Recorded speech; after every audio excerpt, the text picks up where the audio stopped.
Hello everyone, welcome back to the channel. If you're new here, please consider subscribing. Hit the like button if you like what you see here.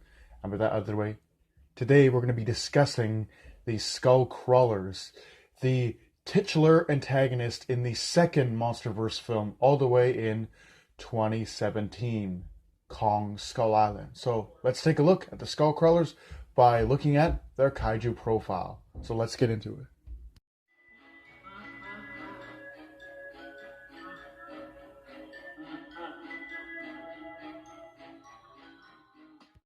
While Kong is God on the island, the devils live beneath it, and they are the Skullcrawlers, scientifically called Cranium Reptoid.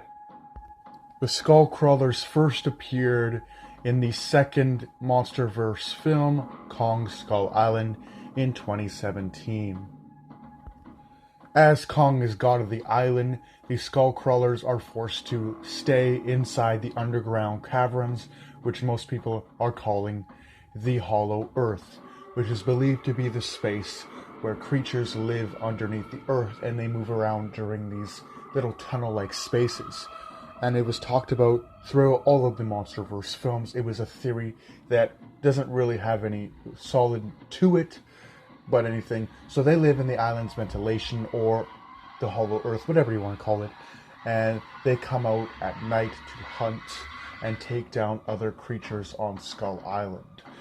While Kong is able to easily fight them, they are usually forced to stay in the Hollow Earth, where a lot of people believe a whole colony of Skullcrawlers exists. While Kong is able to keep most of them at bay, during the climax of the film, the adult Skullcrawler, the queen, whatever, what has been called the big one, is awakened, and Kong has huge trouble. Even without the humans' help, Kong would have never been able to defeat the giant Skullcrawler named the Big One in the film.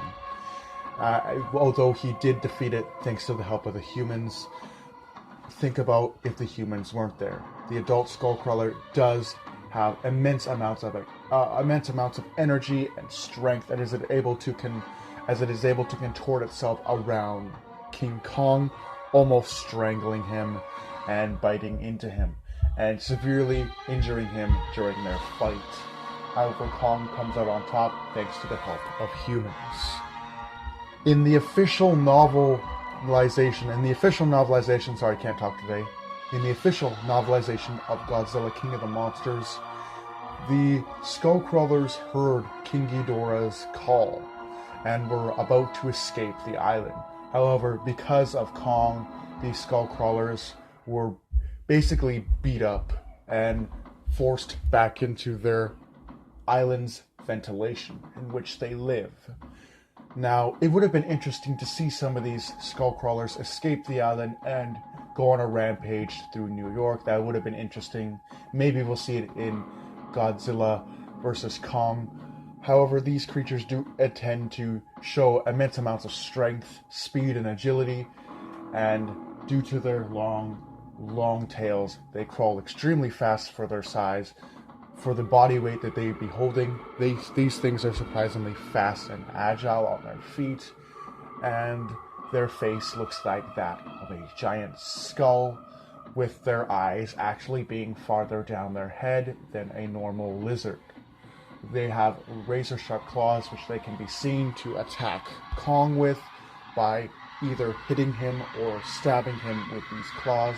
Their jaws are filled with rows of sharp teeth, and inside the back of their throat there is a long tongue which retracts, and several tongues sprout out of the mouth, thus pulling in its prey like a chameleon. These creatures are absolutely insane and were a great adversary for Kong in the new movie. Instead of having New York rampages and giant T-Rexes to fight, this film brought us Skullcrawlers, which left their mark on audiences everywhere. But I hope you guys did enjoy my look at the Skullcrawlers in the MonsterVerse. So I hope you guys enjoy. Do take care, and I'll see you guys in the next video.